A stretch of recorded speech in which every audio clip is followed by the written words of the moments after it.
What do you do when they're not there anymore? I mean, when your kids fly the nest, what's next? My name's Jim, 57 years old. I've got a 27-year-old son and a 24-year-old daughter. They're still very much a part of my life, but they're just not there anymore.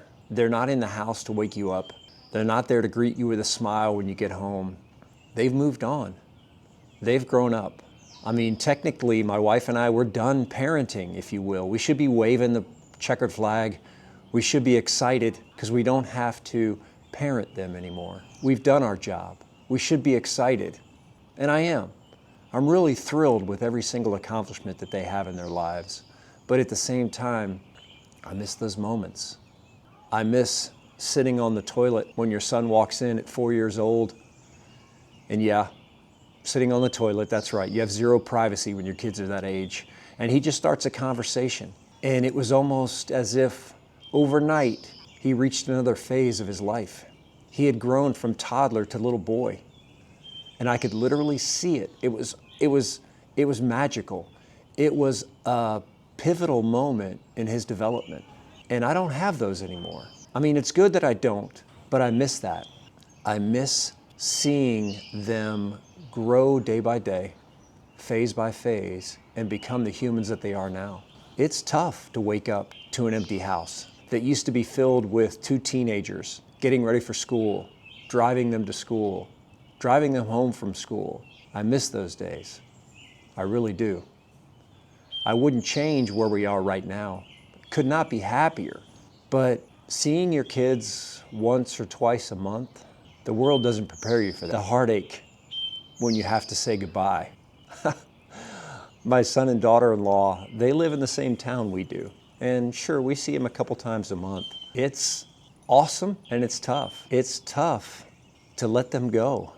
It's tough to have spent 18 years raising them into the awesome humans they are now and to not have them in your day-by-day life. I remember when my son got his job out of college and he moved to Memphis, Tennessee, and he was lonely. So I drove out to Memphis to spend some time with him to let him know it was going to be okay. And it was incredible. We didn't do much. We sightseed a little bit around Memphis. We went to a local distillery. We took in the sights. And the morning I was getting ready to leave, wow, it's coming back like it was yesterday. I sat down with him and told him, son, it's going to be okay.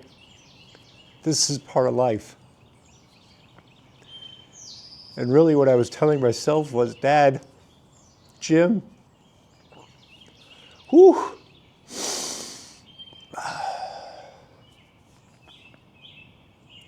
you've done a good job. It's time to let him go. You've raised a man. I'm very proud of my kids. I'm proud of the adults that they've become. But the world, all the prayer, everything you put into their lives does not prepare you for this. Wow. I'm not an emotional person. Really not, as I sit here breaking down in front of you. But I miss the day-to-day. I'm incredibly grateful for the job my wife and I have done in raising our kids, for the impact they're going to make on so many people's lives. I'm incredibly proud and thankful for the tough times, for the hard times. I didn't raise them with the goal of becoming their best friend. In fact, it was hard at times.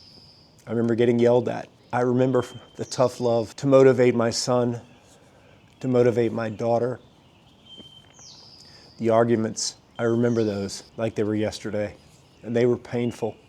They were emotional, and I didn't do it to be hard. I did it to raise quality citizens. I say I, but I mean we, my wife and I. We were a united front because our goal was to raise quality humans. They were going to make an impact in this world. And while our goal at the time was not to be their friends, in so doing and gaining their respect, they are our friends.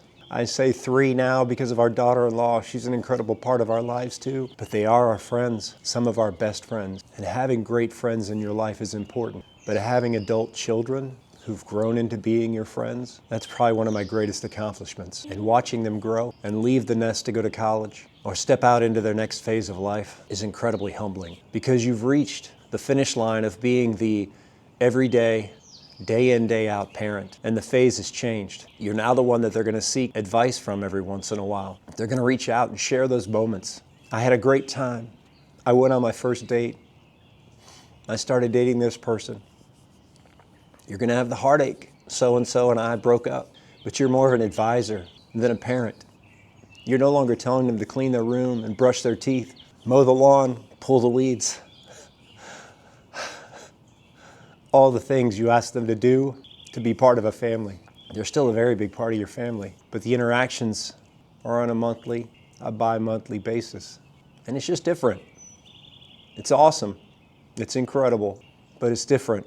And if you're going through this, or you've been through it, or you're facing those hard times as a parent, it's worth it. It's incredible. Because there's gonna be times when they call you and they let you know about something they just accomplished, and you're just gonna smile, you're gonna beam inside, and you're gonna say, that's my boy, that's my girl, and I had a lot to do with that. I did not intend on getting emotional in this video. I just wanted to let you know that being an empty nester is awesome, but it's not all it's cracked up to be. The nest is incredible. My wife and I have an incredible life. We love each other. We do a lot of great things together, but I miss going to the cheer competitions. I miss going to the baseball games. I miss seeing them interact with their friends at school. I miss the everyday, the day-to-day. Wouldn't change it for the world because they're living happy lives. They're both very successful and they're on their way, but I'd be lying if I told you I didn't miss it. If you're still here, I appreciate you taking this trip down memory lane with me. Parenting is hard every step of the way, even after they're gone. It's hard in a different kind of way. Thanks for being here. Thanks for watching. My name's Jim Burrows. I'm an empty nester. I'm happy about it, and I'm sad all at the same time. I'll see you in the next video.